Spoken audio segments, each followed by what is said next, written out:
क्योंकि दिल्ली में उपराज्यपाल की शक्तियां बढ़ा दी गई हैं। अब एलजी अथॉरिटी, बोर्ड, कमीशन और वैधानिक निकाय का गठन कर पाएंगे और साथ ही वो इन सभी जगह पर सदस्यों की नियुक्ति भी कर पाएंगे। इससे पहले ये अधिकार दिल्ली सरकार के पास थे और एलजी के अधिकार बढ़ने पर सियासी तकरार जिस तरीके से बढ़ गई है, हमारे सहयोगी से इसको लेकर करूं सवाल। उससे पहले दिल्ली में एलजी के अधिकारों पर बढ़ती तकरार को लेकर खबर जानिए, जहां एलजी के अधिकार पर कोर्ट जा सकती है आम आदमी पार्टी। डिप्टी मेयर आले मोहम्मद इकबाल का यह बयान, मेयर की शक्तियों को बायपास किया गया। आम आदमी पार्टी कोर्ट जाने पर विचार कर रही है।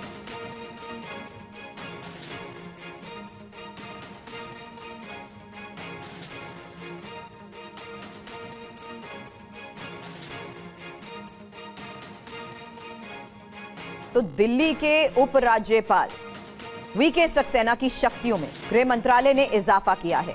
लेकिन इस बीच आपको बता दें, बीजेपी ने आम आदमी पार्टी पर निशाना साधा है। बीजेपी पार्षद रेखा गुप्ता ने कहा,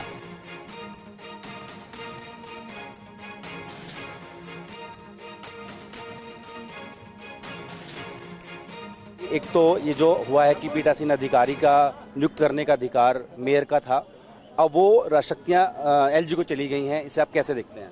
देखिए, बहुत अलग, बहुत अजीब सा लग रहा है। बिल्कुल मैं समझता हूं कि महापौर की शक्तियों को बाईपास नहीं करना चाहिए कभी भी, और मगर उसके लिए हम लोग लीगली जाएंगे और हम कहीं से भी, किसी भी जगह से, किसी भी तरीके से हमें कोई भय नहीं है कि हम लोग कमजोर हैं। हम मजबूत स्थिति में हैं और आम आदमी पार्टी स्टैंडिंग कमेटी में भी जीतेगी, दिल्ली के जोनल चुनाव में भी जीत रही है और बहुत मजबूती के साथ हम लोग आश्वस्त थे। तो चुनाव टालना क्यों चाहते थे? कोई नहीं चुनाव टालना चाहते थे। कल मेयर ने कहा कि संवैधानिक है, शॉर्ट टाइम। देखिए, हम नहीं टाल रहे। हमारे जो निगम पार्षद हैं और भी निगम पार्षद चाहे विपक्षी दल के भी हों, बहुत से लोग इतने शॉर्ट टाइम में, कोई दिल्ली में है, किसी का स्वास्थ्य ठीक नहीं है, किसी के घर में कोई परेशानी है, तो इस वजह से ये टला नहीं जा रहा था।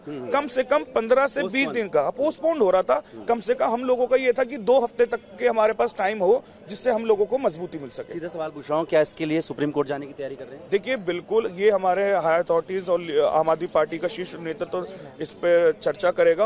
अगर जाना पड़ेगा तो जाएंगे भी। तो दिल्ली में शक्ति पर संग्राम के तहत ही हमारे सहयोगी लगातार इस बारे में जानने की भी कोशिश कर रहे हैं कि आम आदमी पार्टी किस तरीके से इस फैसले को देख रही है, और साथ ही इसमें महत्वपूर्ण यह है कि किस तरीके से दिल्ली के एलजी की बढ़ती ताकत को लेकर भी अब सवाल उठाए जा रहे हैं। क्योंकि गृह मंत्रालय से जिस तरीके से नोटिफिकेशन सामने आया है, अब आम आदमी पार्टी जिस तरीके से इस पूरे मामले पर घेराव करने की कोशिश कर रही है। आपको बता दें, दिल्ली में एलजी की बड़ी शक्तियों पर ही सियासी संग्राम को लेकर हमारे सहयोगी से मैं करूंगी सवाल। उससे पहले ये बड़ी खबर, जहां जानिए किस तरीके से बढ़ते अधिकारों को लेकर ही अब सियासी टकरार देखने को मिल रही है। बीजेपी ने इस बीच आम आदमी पार्टी पर निशाना साधा है और बीजेपी पार्षद रेखा गुप्ता ने कहा कि आम आदमी पार्टी मेयर का चुनाव क्यों नहीं कराना चाहती। आम आदमी पार्टी पूरी दिल्ली में कब्जा करके रखना चाहती है।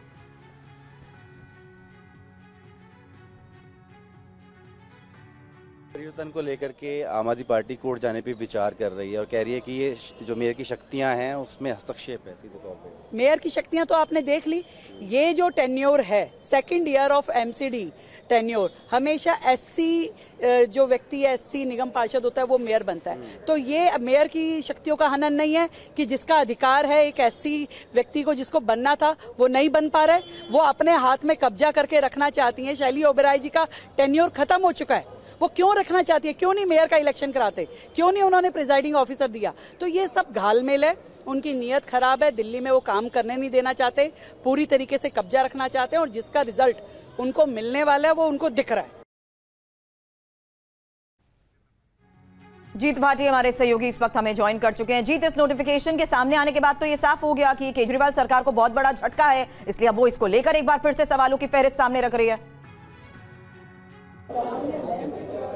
बिल्कुल, देखिए इसका बदलाव का असर क्या है वो आपको दिखाता हूँ। मेरे पीछे आप जो भीड़ देख रहे हैं, दरअसल ये स्टैंडिंग कमेटी के लिए वार्ड के जो चुनाव होते हैं वो हो रहे हैं, लेकिन मेयर के हिसाब से ये टल चुके थे। लेकिन इस बार जब शक्तियाँ मिली हैं राष्ट्रपति द्वारा एलजी को, उसके बाद उनके निर्देश पर चुनाव किए जा रहे हैं। अब यहाँ पर आप देखिए, आम आदमी पार्टी जो है इस पर ये कह रही है कि वो कोर्ट जा सकते हैं। बीजेपी सांसद योगेंद्र चंदोलिया मेरे साथ है, आप इसको कैसे देखते हैं? और आम आदमी पार्टी कह रही है कि जो मेयर की या चुनी हुई सरकार की शक्तियां हैं उसमें आपने हस्तक्षेप किया है। देखिए, 2022 में चुनाव हुआ था, शैली ओबेरॉय जी मेयर बनी थी, मैं 15 साल इस नगर निगम का सदस्य रहा हूँ, महापौर रहा हूँ। मेयर के चुनाव के बाद एक समय होता है, 1 महीने के बाद वार्ड कमेटी बनेगी, स्टैंडिंग कमेटी बनेगी, अन्य कमेटियां बनेंगी। कोई कमेटियों का इन्होंने चुनाव नहीं कराया। माननीय हाईकोर्ट, सुप्रीम कोर्ट ने जब आदेश दिया कि स्टैंडिंग कमेटी का गठन होना चाहिए, उसके बाद इनको लगा कि हमें चुनाव कराना चाहिए। खुद मैडम शैली ओबराय ने चुनाव नोटिफिकेशन जारी किया और जारी करने के बाद जब उनको लगा, क्या लगा ये तो ही जानती होंगी, हाईकोर्ट चले गए। कह रहे हैं शक्ति को बाईपास कर दिया है। नहीं, सुनिए मेरी बात पूरी सुनिए।